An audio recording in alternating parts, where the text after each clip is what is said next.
In this video tutorial, I'm going to share to you on how you can fix generic Bluetooth driver is missing on your Windows 11. So let's get started.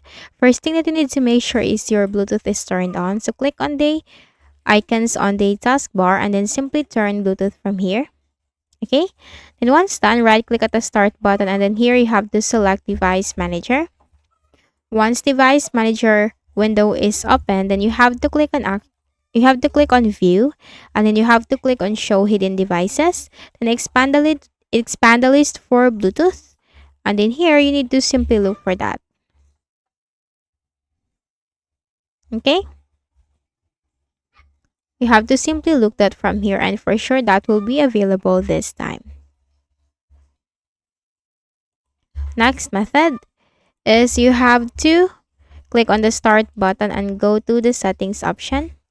Then you have to click on system, scroll down and you have to click on troubleshoot, click on other troubleshooters, and here you'll find Bluetooth with the run button corresponding to it. So run the Bluetooth troubleshooter. So you just have to simply run it by clicking on this run button, follow the on-screen instructions. What that will do is that will help you detect and spot the issue or problem that you are facing on your Windows. That will also give you suggestions in fixing the issue, so follow what it suggests and what it recommends. After doing so, right-click at the Start button, shut down or sign out, and restart your Windows. Next method is we have to enable the Bluetooth services. So go to the Windows search bar and type services. Click on services under the best match. Now you need to look for the Bluetooth support service. Right-click and then select properties. Startup type, that should be automatic. If it is not running, click on start. If it is already running, click on stop.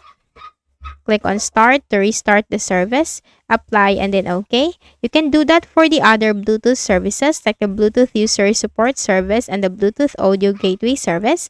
And after making sure that the Bluetooth services are running, right-click at the start button, shut down or sign out, and restart your Windows. So that's it. I hope this video helped you. Kindly please do not forget to hit the like button and subscribe to this YouTube channel for more tutorials like this. Thank you for watching this video.